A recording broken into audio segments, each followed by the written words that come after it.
Narito na ang mga news scoop ngayon. Lalaki pinagbabaril sa Laguna. Motibo sa krimen, personal na alitan. Right driver pinagbabaril ng kanyang pasahero, patay. Rider dead on the spot matapos masalpok ng bus sa Kamsur. Nanay ni Carlos Yulo, idinidepensa ang sarili sa isyung ginastos niya ang pera ng Olympic gold medalist. At Carlos Yulo, ipinagdiwang ang Olympic gold medal kasama ang vlogger girlfriend minus ang kanyang pamilya.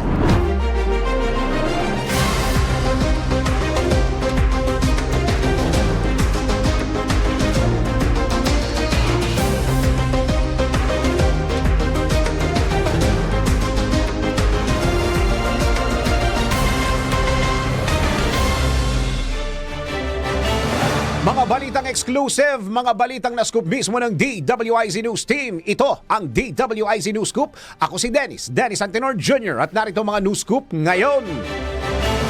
4 katao sugatan sa banggaan ng mga sasakyan sa Pangasinan. At lalaki pinagbabaril sa Laguna, motibo sa krimen, personal na alitan. Naritong news scoop ni Daryl Justin. Dead on the spot ang isang 29 anyos na lalaki matapos tambangan sa Calamba City, Laguna.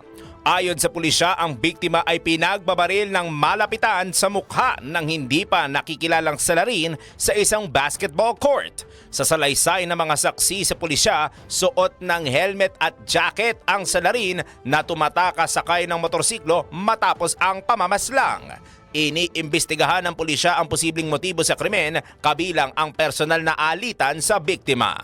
Nalaman ng pulisya kalaunan na ang biktima ay sangkot sa isang insidente ng pamamaril noong 2020 at nasangkot sa hindi pagkakaunawaan kamakailan na naayos sa barangay. Nangangala pa ng karagdagang impormasyon mula sa mga CCTV na maaaring nakunan ang pagtakas ng mga suspect. Isang dragnet operation ang inilunsad para matuntun at madakip ang mga suspect. Samantala, 4 katao ang nasugatan matapos magsalpukan ang ilang sasakyan sa Santa Barbara, Pangasinan. Sa kuha ng dashcam, isang sasakyan ang lumihis sa kabilang linya at bumangga sa paparating na truck. Itinulak ng impact ang sasakyan sa gilid ng kalsada at naging sanghi ng pagkawala ng kontrol ng truck driver sa kanyang sasakyan na nauwi sa pagkakabangga ng kanyang truck sa isa pang sasakyan.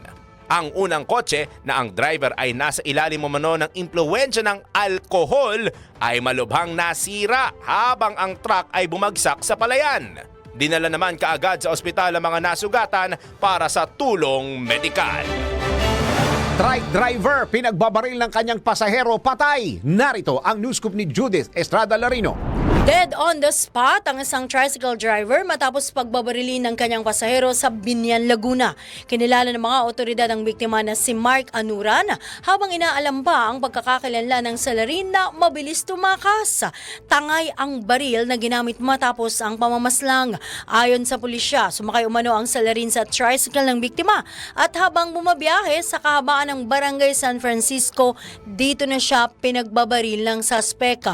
Nagtamo ng mga tama sa ulo at katawan si Anuran na naging sanhi ng kanyang agarang pagkamatay.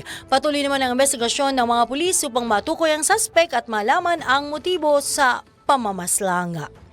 Yan ang aking news scoop. Ako, si Judith Estrada Larino, nagbabalita ng tama, naglilingkod ng tama. Rider dead on the spot matapos masalpok ng bus sa Kamsur. Naritong news scoop ni Jen Patrolya. Isang 22 anyos na motorcycle rider ang nasawi matapos masalpok ng busa sa Milaora, Camarines Sur. Sa investigasyon ng otoridad, posibleng nag-overtake ang bus sa isang sasakyan at hindi nakita ang biktima at nakaladkad ito ng ilang metro. Depensa naman ng katrabaho ng bus driver na lumipat umano ang biktima sa kanilang lane dahilan para masalpok ng bus. Sa impact at pagkaladkad, hindi na makilala ang motor ng biktima. Hawak na ng pulisya ang driver at nahaharap sa kaukulang reklamo. At yan ang aking news scoop. Ako, si Jan Patrolya, nagbabalita ng tama, naglilingkod ng tama. 47 anyos na babae patay sa pamamaril umano ng asawa sa Iloilo. Naritong news scoop ni Riz Calata. Patay ang isang 47 taong gulang na babae sa Kabatuan, Iloilo matapos pagbabarilin umano ng kanyang asawa. Ayon sa otoridad, nangyari ang insidente sa loob ng bahay ng biktima sa Barangay Amerang. Sa salaysay ng anak ng biktima sa pulisya, nakarinig ng 3 putok ng baril ang anak ng biktima at tumakbo raw ang suspect sa daan at binaril din ang kanyang sarili dahilan ng kanyang pagkamatay din. Nabatid na matagal nang may away umano ang mag-asawa. Posible raw na nakainom ang suspect bago nangyari ang insidente. At iyan ang News Scoop. Ako si Riz Galata, nagbabalita ng tama, naglilingkod ng tama. Isa katao nasawi, 7 nasugatan sa aksidente sa kalsada. Pumalyang preno ang itinuturong dahilan. Naritong News Scoop ni Christine Belen. Dahil sa pumalyang preno, isang truck ang sumalpok sa isang sasakyan sa Atimonan, Quezon, dahilan sa pagkamatay ng isa katao at ikinasugat ng 7 pa. Ayon sa otoridad, pumalya ang preno ng truck habang pababa ito sa matarik na kalsada ng Santa Catalina hanggang sa bumangga ito sa kotseng nasa harapan nito. Sa insidente, nasawi ang pahinante ng truck matapos tumalon upang iligtas ang kanyang sarili, habang sugatan ang 5 sakay ng truck at ng kotse. Handa namang umasiste ang mga pulis sakaling magsampa ng kaso ang mga sugatan matapos magdesisyon ang 2 panig na pag-usapan ng insidente ng pribado. At yan ang aking news scoop. Ako, si Christine Belen, nagbabalita ng tama, naglilingkod ng tama.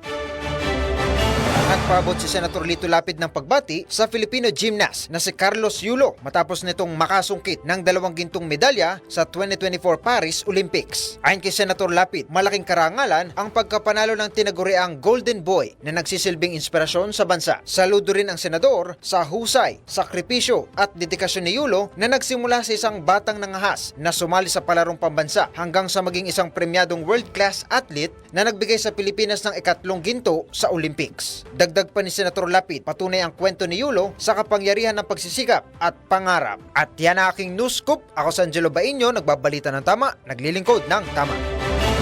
Nanay ni Carlos Yulo idinepensa ang sarili sa isyong ginastos niya ang pera ng Olympic gold medalist. At Carlos Yulo ipinagdiwang ang Olympic gold medal kasama ang vlogger girlfriend minus ang kanyang pamilya. Alamin sa iSpotted report ni Anton.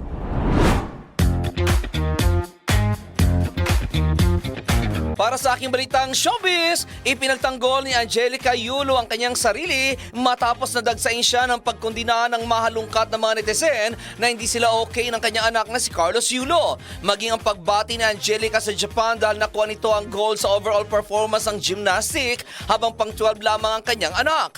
Lumabas din ang isyu na umano'y winaldas ni Angelica ang pera ng kanyang anak kaya't lalong dinagsa ito ng pagbash mula sa mga netizen. Ngunit sa interview sa nanay ng gymnast, sinabi nito na intact at walang nabawas sa pera ni Carlos. Bagamat inamin ni Angelica na hawak niya ang bank passbook ng kanyang anak, ngunit nakapangalan umano ito kay Carlos kaya't wala siyang karapatang withdraw ito at buo raw nakuha ni Carlos ang pera nito na nagkakahalaga ng 11 million pesos sa BDO account nito. December 2022 raw nang pumunta sila ng bangko para mag-update ito ng signature at kung may interest daw siya sa pera nito, sana raw ay pinilit niya ito na mag-joint bank account sila pero never niya raw itong ginawa. Kung ang pera naman daw sa land bank account nito ang tatanungin ay may mga resibo daw siya kung saan ito ginastos. Ito raw ay ang allowance na nakukuha ni Carlos sa gobyerno mula 2013 hanggang 2022 kung saan noong una raw ay 5,000 lamang hanggang sa naging 8,000 at tumaas pa hanggang 10,000. Lahat umano ng deposit slips ay naitabi niya at kaya niyang ipakita pati na ang mga resibo ng 2 insurance na BDO Life at Sun Life na kinuha niya para kay Carlos na parehong fully paid na at may resibo siya sa kanyang phone. Nang tanungin ito kung ano ang dahilan ng pagkakaroon nila ng gusot ay ang Filipino-Australian vlogger girlfriend nito na si Chloe Angeles San Jose ang sinabi ng nanay ni Carlos. Ayon kay Angelica, ito raw ang talagang naging meet siya ng hindi nila pagkakaunawaan dahil feeling niya raw ay inilalayo nito sa kanila si Carlos. Sa uli ay mariing sinabi ni Angelica na walang ninakaw ang kanyang pamilya na pera ni Carlos. Samantala, sa isa pang balitang showbiz, simpleng ipinagdiwa ni Carlos Yulo ang kanyang pagiging gold medalist kasama ang kanyang Filipino-Australian vlogger girlfriend na si Chloe Angeli San Jose. Sa pamagitan ng Instagram at TikTok ni Chloe, ipinost nito ang isang video nilang dalawa ni Carlos kung saan sinabayan ng mga ito ang trending audio na Uy Philippines. Sa nasabing clip, makikita si Carlos na nakasuot ng national team jacket at proud na suot nito ang kanyang unang gold medal na napanalunan sa Men's Artistic Gymnastics floor event sa ginanap na Paris Olympics. Sinamahan ng magjowa ang nasabing fan video ng caption na "We did it all in God's name." Tinag ni Chloe si Carlos at nilagyan ng hashtag na #Paris Olympics 2024. Sa interview sa mga ito na entertainment site na pep.ph, sinabi ng mga ito na 2 taon sila nag-date virtually bago nakita in person noong 31st Vietnam Southeast Asian Games. Samantala, agad ang dinagsa ng congratulatory messages ang naturang post ni Chloe dahil sa pagkapanalo ni Carlos. At iyan aking balitang showbiz para sa impilang metodong lakas, DWIZ. Ako si Anton, nagbabalita ng tama, naglilingkod ng tama.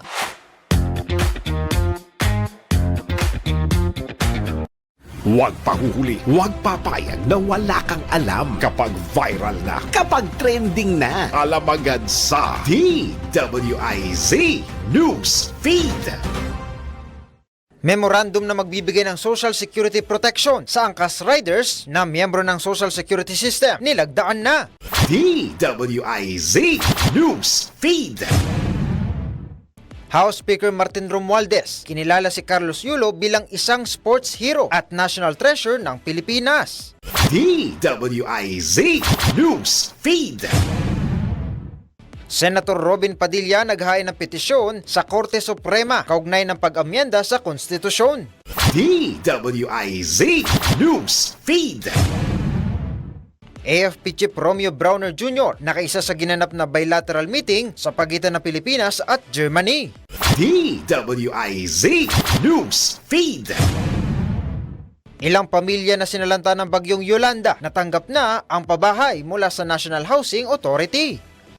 Huwag pahuhuli, huwag papayag na wala kang alam kapag viral na, kapag trending na. Alam agad sa DWIZ News Feed.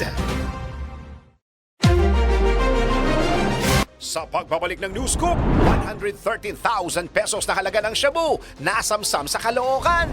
Paano kumita sa Socrates app? Ang diskarte mamaya sa Rocket. Totoo nga bang malihim ang mga taong mabilis magsalita? Patunayan natin mamaya yan sa Let's Prove It! Step-by-step guide kung paano i-activate ang auto-reply sa Gmail sa DIY Do-It-Yourself. Ibinenta ng pawn shop ang gamit na iyong isinangla at hindi ka man lang binigyan ng palugit. Nako, bawal ito! Marian Rivera, sobra ang pasasalamat sa dami ng endorsements. Mother Lily, pinawian na ng buhay sa edad na 84. Raisa Senon, na-stress sa ipinagawang bahay dahil parang hindi raw bago.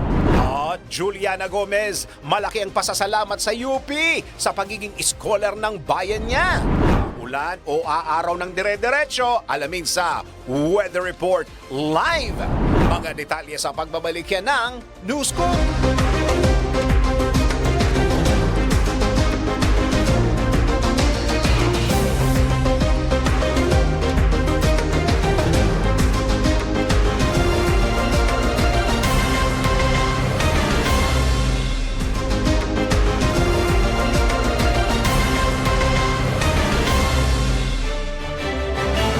Pinakilala na ang pinakabagong endorser ng sports gaming app na Arena Plus sa isinagawang press conference noong weekend sa Taguig City. Ito nga ay sa katauhan ng Los Angeles Lakers shooting guard na si Austin Reeves o mas kilala bilang si AR-15 na tiyak na kilalang kilala at iniidolo ng Filipino basketball fans. Ayon sa Arena Plus, ang dedikasyon na talento ni Reeves ang ilan sa mga naging dahilan kung bakit ito napili bilang pinakabago nilang ambasador. Bukod sa tiwala kay Reeves, naniniwala rin ang Arena Plus na ang partnership ay mas maiaangat pa ang sports appreciation ng mga Pinoy.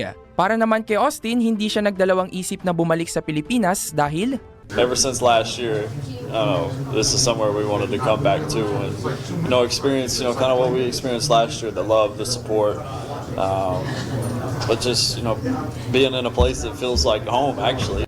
Sinabi ni Reeves na mayroong mga oportunidad na hindi mo inaasahang darating, kung kaya gagamitin niya ang pagkakataon na ito upang maging isang inspirasyon sa mga tao. Like I said, we want to be back, many more times and just reach as many people out here as we can and kind of just be, someone that, these kids look up to try to inspire to be like, because I don't play the game, a super special way. I'm not really athletic. I don't dunk much. So I think kids can see me and inspire to, kind of do things like me.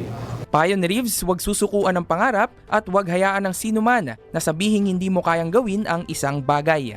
At yan ang aking special report mula sa Shangri-La The Fort. Ako si Ralph De La Cruz, nagbabalita ng tama, naglilingkod ng tama. I, together with my wife Cheryl, have decided to file formal complaints of defamation and defamation per se, and false light invasion of privacy against vlogger Claire Contreras alias Maharlika before the Central District Court of California.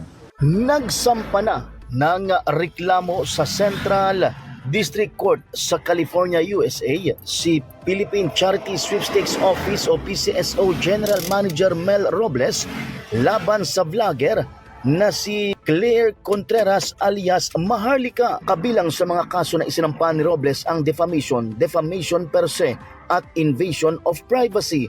Sinabi ng PCSO chief na nagdesisyon sila ng kanyang may bahay na si Sherwill na maghain ng reklamo upang depensahan ang pangalan, reputasyon, karangalan at dignidad ng kanilang pamilya. At matigil na rin ang patuloy na paninira at pangharas ng online vlogger. Paliwanag ni Robles, kanyang inihain ang kaso base sa aral at gabay na kanyang natutunan sa kanyang ama na lagi aniyang sinasabi na hindi na baling mawala ang yaman, wag lang ang ngalan. Nakasaad sa complaint ng mag-asawang Robles na halos 1 taon umano silang binabakbakan sa social media ng aniyay queen of fake news na si Maharlika at pinupukol ng mga walang katotohanan na mga akusasyon. Hindi ani Robles batid kung bakit siya binabanatan ng inirereklamong vlogger at tinatawag sa iba't ibang mga pangalan na walang ibang layon kundi sirain at iyurakan ang kanyang reputasyon. Ilan aniya sa mga ipinupukol sa kanya na mga paratang ang pagnanakaw sa pera ng taong bayan, contract killing at umaasisti umano sa mga terorista. Binigyang diin ni Robles na pawang kasinungalingan at fabricated ang mga ipinupukol na paratang ng vlogger na resulta lamang ng puot at galit. Sinabi pa ng PCSO General Manager na nagpasya na aniya silang magsampa ng kaso laban sa suspect, makaraang idamay na rin ito sa mga ginagawang pagbatikos ang kanyang asawa at isang minor de edad na anak. Pawang law-abiding citizen aniya ang kanilang pamilya at karapatan nilang depensahan ang kanilang pangalan at reputasyon. Ito si Patrol 17 Chopel Peleño. Para sa impilang may todo lakas, DWIZ, nagbabalita ng tama, naglilingkod ng tama. Apprentice seaman, pinagbabaril sa Batangas. Naritong news scoop ni Judith Estrada Larino. Bulagta ang isang apprentice seaman matapos atakihin at barilin ng isang armado sa loob ng kanyang tahanan habang natutulog kasama ang kanyang live-in partner sa Tanawan City, Batangas. Kinilala ng Tanawan Police ang biktima na si Raymar Raful, nasa apprentice sa status at nakatalaga sa Philippine Coast Guard sa Taguig City. Ayon sa pulisya, natutulog ang biktima at live-in partner nito sa kanilang kwarto nang biglang dumating ang hindi nakilalang suspect na armado ng baril. Biglang binuhusan ng suspect ng tubig mula sa timba ang bintana ng bahay at winasak ang harapang pintuan ng mga biktima. Dulot nito, nagising ang babae at binuksan nito ang ilaw ng kanilang kwarto. Dito na nakakuha ng tiyempo ang suspect na barilin ang nasabing baguhang tripulante mula sa bukas na bintana. Tinukoy ng pulisya ang suspect na nakasuot ng black jacket at pants at armado ng hindi pa nabatid na kalibre ng baril. Matapos ang pamamaril, mabilis na tumakas ang suspect sakay ng motorsiklo patungo sa hindi malamang direksyon. Patuloy naman ang investigasyon ng mga pulis upang matukoy ang suspect at malaman ang motibo sa pamamaslang. Yan ang aking news scoop. Ako, si Judith Estrada Larino, nagbabalita ng tama, naglilingkod ng tama. Inilabas na ni Pangulong Ferdinand Bongbong Marcos Jr. ang Executive Order No. 64 na magpapataas ng sahod at magbibigay ng karagdagang benepisyo para sa mga kawani ng pamahalaan. Pagtupad ito sa naging pangako ni Pangulong Marcos sa kanyang ikatlong State of the Nation Address o SONA na idinaos kamakailan lang. Para naman sa ating mga kawani ng gobyerno, mayroon silang maaasahang medical allowance bilang karagdagang benepisyo sa susunod na taon.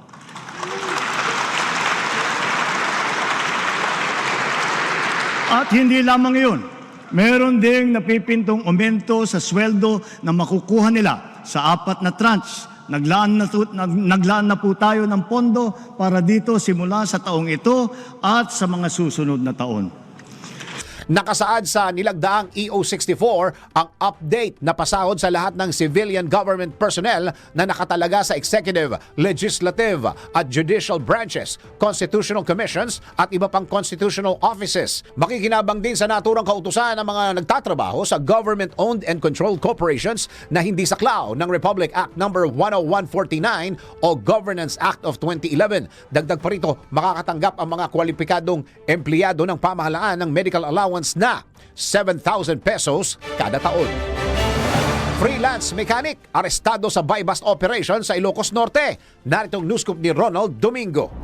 Mahigit 40,000 pesos ng halaga ng hinilang shabu timpok sa isinagawang drug buy-bust operation sa bayan ng Bacara, Ilocos Norte. Hinala ang otoridad ang suspect na si Romel Tagapilla, 40 years old, residente ng Barangay Casillan sa nasabi pa ring lugar at may asawa at freelance mechanic. Sa isinagawang operasyon kasama si Tagapilla ang kanyang pamangkin na lalaking 13 years old. Ito rin umano ang inutusan niyang mag-abot ng yellow eco bag at kinalaunay na lamang ito ang dalawang kang female plus unit with utility bags na pinagkataguan ng hinilang shabu na inabot sa Puso Bayer. Nang kusapin ng mga otoridad ang bata ay hindi umano ito alam na ang ipinaabot sa kanyang yellow eco bag ay may lamang hinilang shabu. May bigat na 6 na gramo ang nakonfiska kay Tagapilla. Nakanasakot niya na ngayon si Tagapilla sa pulisya at pangarap sa kaukulang kaso, lalong-lalo na sa paglabag ng Republic Act 9165 o Comprehensive Dangerous Drug Act of 2000. Ito ang Ronda Patrol, Ronald I. Domingo, nagulat na hindi lang may tinulakas, TWIC at palitan ng tama, naglilingkod ng tama. 113,000 pesos na halaga ng shabu nasamsam sa Caloocan. Naritong newscoop ni Beth Samson.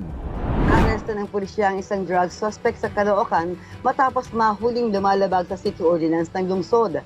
Sa isinamiting ulat kay Caloocan Police Chief Police Colonel Paul J.D. Doles, alas 11:45 ng gabi ng maaresto sa Robes 1, Barangay 175 Camarin, Caloocan ng mga tauhan ng CDA Police Substation o SS11 habang nagsasagawa ng anti-criminality at foot patrol. Napansin ng otoridad na naninigarilyo sa iskinita ang suspect na labag sa city ordinance ng lungsod. Mabilis na tumakbo ang suspect nang makita ang papalapit na pulis upang isyuhan ito ng Ordinance Violation Receipt o OVR, subalit agad na nahabol din. Habang namang iniimbestigahan at kapkapan ng pulisya, nakuha sa kanyang posisyon ang 16.7 grams na may standard drug price value na 113,560 pesos. Kinilala ni Police Colonel Doles ang suspect na si alias Buboy, 45 anyos ng Caloocan City. Kasampahan ng kasong paglabag sa RA 9165 o ang Comprehensive Dangerous Drugs Act of 2002 sa piskalya ang suspect. Ako si Metro Patrol Beth Samson para sa Himpilang Metodong Lakas, DWIZ. Nagbabalita ng tama, naglilingkod ng tama. Kombinasyong tama, malaki ang tama. Makinig mabuti dahil babanggitin na ng DWIZ. Announcer ang tamang kombinasyon ng letra at numero. DWIZ. Numero panalo. Hatid ng Bingo Plus. Bingo sa saya, plus sa panalo. Ready na ba kayo mga ka-Bingo Plus sa ating DWIZ Bingo Plus numero panalo? Meron kang chance manalo ng 1,000 pesos, 500 pesos kapag tama ang 5 combinations at another 500 pesos kapag meron kang Bingo Plus app. Simple lang manalo. Kailangan lamang abangan ang 5 letter and number combination sa mga programa ng DWIZ at i-text ang sagot sa 0960-880-6424 kasama ng inyong pangalan / edad / address / 5 combinations of the day. At ang last combinations for today sa letrang G54 at O68. Pwede mo nang i-text ang 5 combinations na nakuha mo sa mga programa kaninang umaga hanggang hapon dito sa DWIZ. At malay mo, ikaw na ang manalo ng instant papremyo sa Bingo Plus numero panalo. Pag bingo sa saya, plus sa panalo. Kung nakalima ka na, pwede mo nang isend sa text number na binigay ng DWIZ announcer o kaya i-PM na sa DWIZ Facebook. Kung hindi pa, wait pa ng ibang kombinasyon hanggang makumpleto ang 5 numero panalo. Hatid ng Bingo Plus. Bingo sa saya, plus sa panalo. Marian Rivera, sobra ang pasasalamat sa dami ng endorsements. At Mother Lily, binawian na ng buhay sa edad na 84. Alamin sa Eye Spotted Report yan, Ton.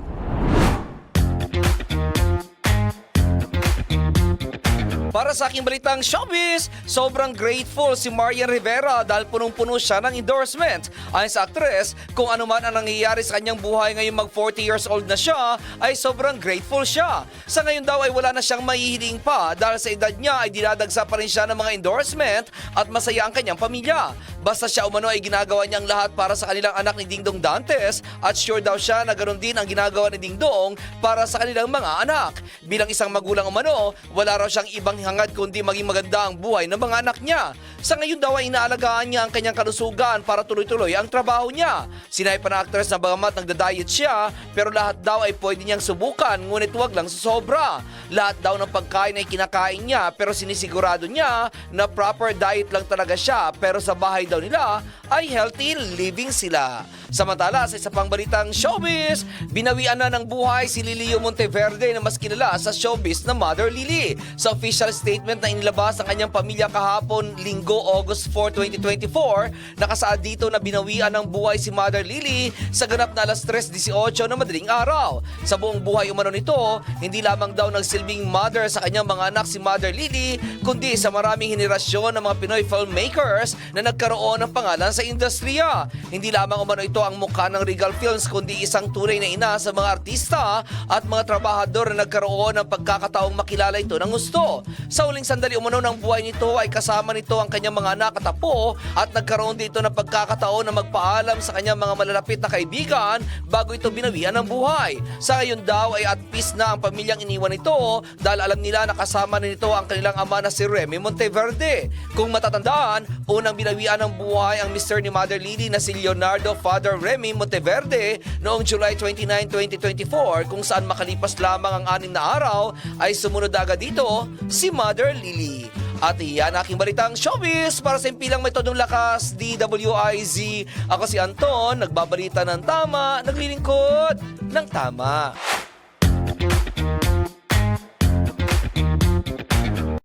Huwag pahuhuli, huwag papayag na wala kang alam kapag viral na, kapag trending na. Alam agad sa DWIZ News Feed. Resolusyon sa pagkilala kay Carlos Yulo, inihain ni Senador Francis Tolentino sa Senado. DWIZ News Feed. 6 na milyong piso na insentibo tiniyak ng Kamara na ibibigay kay back-to-back Olympics gold medalist Carlos Yulo. DWIZ News Feed. Nesty Petesio uusad sa semifinals ng Women's 57 kg division ng Paris Olympics. DWIZ News Feed. Senador Francis Tolentino nagbitiw na bilang opisyal miyembro ng Partido Demokratiko Pilipino. DWIZ News Feed.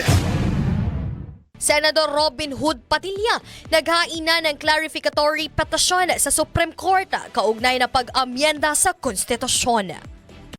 Huwag pahuhuli, huwag papayag na wala kang alam kapag viral na, kapag trending na. Alam agad sa DWIZ News Feed.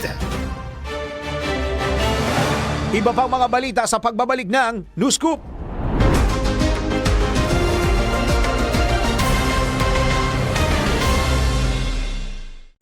Pinakahuli, pinaka-latest, pinaka-napapanahon. Whether we like it or not, ito ang magiging DWIZ Weather Report. Nagbabalik ang News Scoop sa oras na 46 na sandali makalipas ang alas 4 ng hapon. Alamin na natin ang magiging lagay ng panahon mamaya at bukas. Sa pinakahuling weather bulletin na inilabas sa Pag-asa kanina, namataan ng alas 3 ng hapon ang isang low pressure area sa layong 115 kilometro east-northeast ng extreme northern Luzon. Ang nasabing LPA hindi pa rin makakaapekto sa bansa at maliit pa rin po ang tsansa na mabuo bilang isang tropical depression o bagyo. Samantala, southwest monsoon o hanging habagat ang kasalukuyang nakakaapekto sa timog na bahagi ng Luzon, Visayas maging sa Mindanao. Kaya asahan po mga pulupulong pag-ulan, pagkulog at pagkidlat na minsan ay lalakas at minsan ay tatagal. Kaya pinag-iingat po ang lahat lalo na sa flash flood at landslide. Silipin natin ang 3-day weather forecast sa Metro Manila. Inaasahan natin ang mga isolated rains and thunderstorms sa susunod na 3 araw mula Martes hanggang Huwebes. Papalo ang temperatura sa pagitan ng 25 hanggang 33 degrees Celsius. Samantala sa Metro Cebu naman, hindi nagkakaiba ang panahon sa Metro Manila. Nasa 26 hanggang 33 degrees Celsius ang magiging agwat ng temperatura mula Tuesday hanggang Thursday. At sa Metro Davao naman, wala rin pinagkaiba, dulot pa rin po ito ng hanging habagat. 25 hanggang 33 degrees Celsius ang inaasahang agwat ng temperatura sa Metro Davao. Lulubog ang araw mamayang alas 6:24 ng gabi at asahang sisikat muli ito bukas alas 5:40 ng umaga. At sa oras na 47 sandali makalipas ang alas 4 ng hapon, yan ang aking weather report, whether you like it or not. Abangan po pagtapos ng News Scoop ang sulong na bayan ni Loli Acosta. Ako po si Daryl Justin, nagbabalita ng tama, naglilingkod ng tama. Pinakahuli, pinaka-latest, pinaka-napapanahon. Whether we like it or not, DWIZ Weather Report. Huwag pahuhuli, huwag papayag na wala kang alam kapag viral na, kapag trending na. Alam agad sa DWIZ News Feed. Pilipinas umakyat na sa 21st place mula sa 31st kasunod ang pagkamit ni Carlos Yulo ng 2 gintong medalya sa Paris Olympics. DWIZ News Feed. Dagdag incentive para kay 2-time Olympic gold medalist Carlos Yulo, sinuportahan ni Senator Amy Marcos. DWIZ News Feed. Unang pagdinig para sa panukalang 2025 budget sinimulan na ng House Committee on Appropriations. DWIZ News Feed.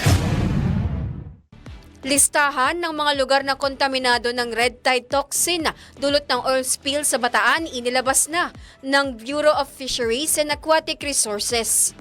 DWIZ News Feed. Bureau of Corrections tuloy-tuloy ang paghahanda para sa pagsasara ng New Bilibid Prison sa Muntinlupa. Huwag pahuhuli, huwag papayag na wala kang alam kapag viral na, kapag trending na. Alam agad sa DWIZ News Feed. Unity Walk ng mga tsuper, operator, umarangkada na. Umarangkada na ngayong araw ang ikinasang Unity Walk ng ilang grupo ng transportasyon laban sa rekomendasyon ng Senado na suspindihin ang Public Utility Vehicles Modernization Program. Ayon kay Ed Comia, convenor ng AKAPMO o Kooperatiba at Korporasyon ng Alyansang Pilipino para sa modernisasyon, 500,000 hanggang 10 stopper at operators ang dadalo mula sa hanay ng Consolidated na Transport Cooperatives. Nagkaroon din anya ng sabay-sabay na protesta sa ilang bahagi ng bansa, partikular sa Cagayan de Oro at Cebu. Dismayado rin ang mga grupo ng transport group na AltoDAP dahil anila ay minorya ang napakinggan sa ginawang pagdinig. Iginiit ni AltoDAP President Melencio Vargas na hindi nabigyan ng pagkakataong magsalita ang kinatawan ng 80% na nag-consolidate sa nasabing programa. At yan ang aking news scoop. Ako, si Jen Patrolyan, nagbabalita ng tama, naglilingkod ng tama. Paano kumita sa Socrates app? Alamin ang diskarte sa Racket. Alamin ang mga bagong paraan kung paano kumita sa panahon ngayon. Nang legal ha, eto na ang Racket.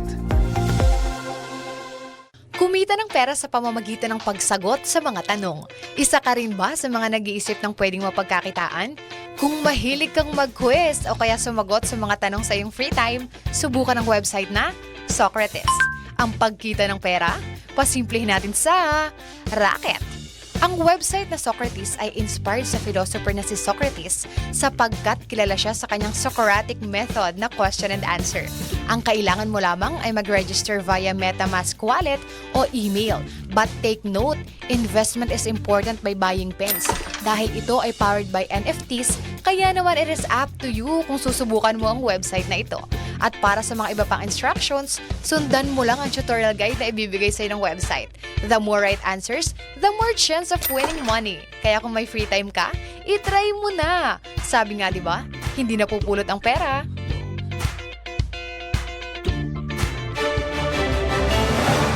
Totoo nga bang malihim ang mga taong mabilis magsalita? Tara, let's prove it! Bago maniwala sa mga claim-claim na yan, patunayan na yan sa Let's Prove It! Isa ka ba sa mga taong mabilis magsalita kung halos hindi ka na maintindihan ng mga taong kausap mo? Merong kasing sabi-sabi na ang mga tao raw na mabilis magsalita ay senyales na merong itinatagong sikreto. Totoo nga ba ito? Tara, let's prove it! Ayon sa psychologytoday.com na may ilang factor kung bakit nagsasalita ang isang tao ng mabilis, gaya ng ayaw nilang ma-interrupt sa sasabihin dahil posibleng makalimutan ng ilang detalye. Pwedeng dahil sa kaba, excitement at ang bilis ng pag-function ng utak.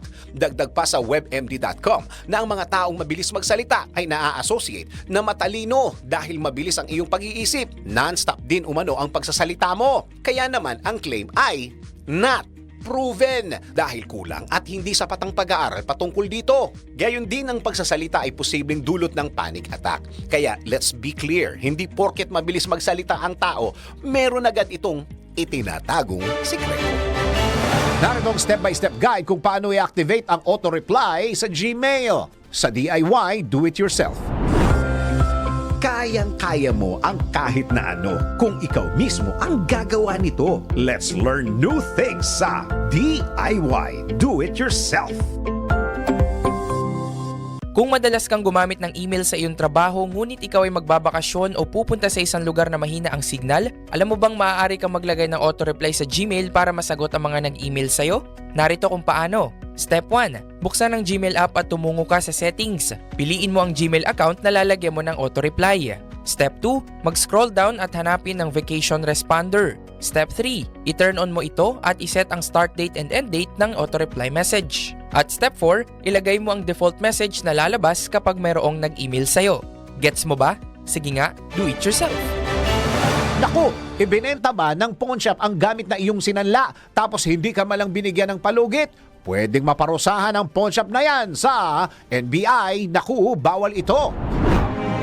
Alamin kung bawal o hindi. Dahil kung di mo alam to, kaso ang kakaharapin mo sa NBI. Naku, bawal ito.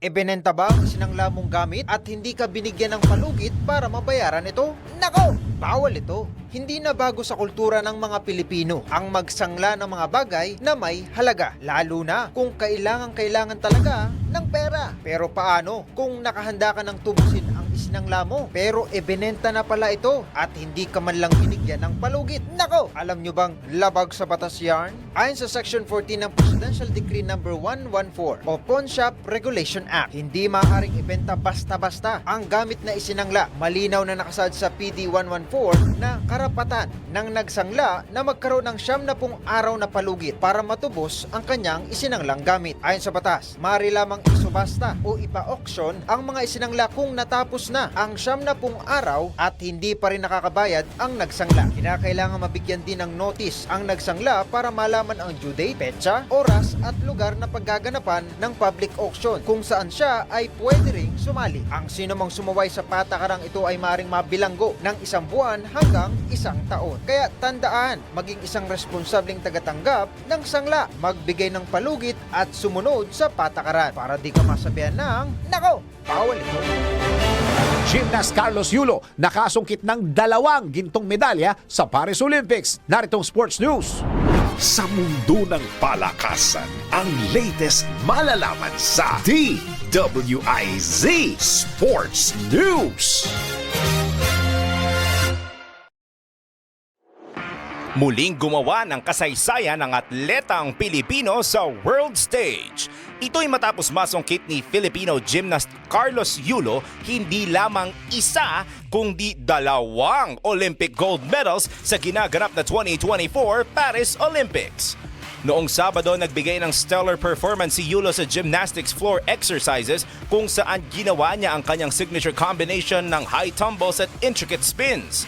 Nakakuha si Yulo ng excellent score na 15.0, dahilan upang masungkit ni Yulo ang kauna-unahang Olympic gold medal para sa gymnastics at sa edisyong ito ng Olympics. Kagabi naman, ipinagpatuloy ni Yulo ang kanyang winning ways sa vault finals kung saan nakakuha siya ng 15.433 sa first vault at 14.800 sa second vault. Ang kanyang average at final score na 15.166 ay ang competition best score. Dahil sa 2 panalong ito, umakyat na ang Pilipinas sa 22nd spot sa latest medal tally ng Olympics. Congratulations, Carlos Yulo! Raisa Sinon na stress ay pinagawang bahay dahil parang hindi raw bago. Ayaw mo, akin na lang. At Juliana Gomez, malaki ang pasasalamat sa UP sa pagiging scholar ng bayan niya. Naritong eye-spotted report ni Anton.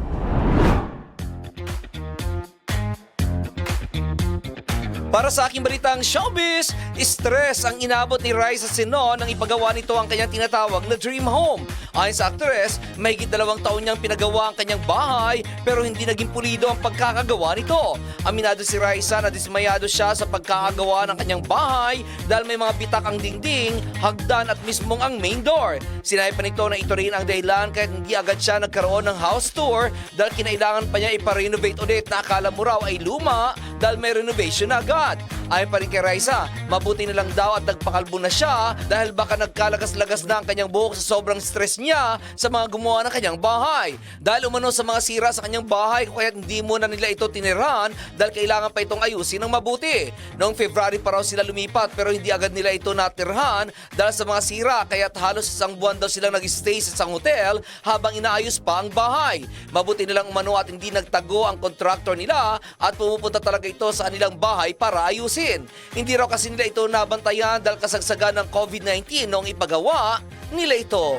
Samantala, sa isa pang balitang showbiz, tuluyan na nagpaalam si Juliana Gomez sa University of the Philippines. Ang kaisa-isang anak ni na Congressman Richard Gomez at Mayor Lucy Torres ay nagtapos ng degree sa Public Administration kung saan nagtapos ito bilang cum laude. Sa kanyang Instagram account, nagpasalamat si Juliana sa University of the Philippines. Ayon dito, isang karangalan na maging scholar at atleta ng bayan, sabay sabi nito ng maraming salamat sa pagkakataon na ito UP, mahal na mahal kita. Nilakipan ito ni Juliana ng kanyang litrato na naka-Filipiniana at kita ang sablay ang official academic costume ng UP. Kasabay nito, sinabi ni Juliana na paalam UP, I had the time of my life with these girls by my side. Kung matatandaan, hindi lamang isang estudyante si Juliana ng UP dahil varsity player din nila ito sa UP fencing team. 2 beses pa nag-champion ang dalaga sa kategoryang individual women's EP noong UAAP seasons 85 at 86. At iyan aking balitang showbiz para sa impilang metodong lakas, DWIZ. Ako si Anton, nagbabalita ng tama, naglilingkod ng tama.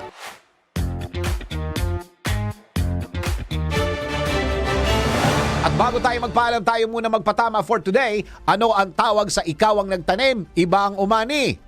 Eh di abusado, bato-bato sa langit ang tamaan. Awit! Tuloy lang ang panonood, pakikinig sa mga balitang tuloy-tuloy lang nangyayari. Tutukan ng DWIZ News, DWIZ News FM Regional at manood ng live sa Aliw Channel 23. Mag-like at subscribe sa lahat ng mga DWIZ Digital News accounts, Facebook, YouTube, DWIZ News App at News website, DWIZ TikTok at DWIZX account. Ako si Dennis Antenor Jr. nagbabalita ng tama, naglilingkod ng tama. Mga balitang scoop exclusive! Mga balitang nangyayari pa at gusto mong malaman kung ano na ang latest scoop. Mga balitang hindi mo dapat bitawan at kailangan ng tutok. Mababalitaan lahat, hagip lahat sa DWIZ News Scoop! Naka-live sa Aliw 23 Free TV. Naka-live din sa DWIZ News. Naka-live din online. DWIZ Facebook, YouTube at DWIZ News website. Samahan ang buong puwersa ng DWIZ News and Research Team sa paggalugad sa buong bansa at buong mundo ng balita at impormasyon. DWIZ News Scoop! Maki-scoop 4 p.m. Monday to Friday kasama si Dennis Antenor Jr. DWIZ News Scoop! Bahagi pa rin ng inaabangan tuwing hapon sa DWIZ News Hapon Highlights. Nagbabalita ng tama, naglilingkod ng tama.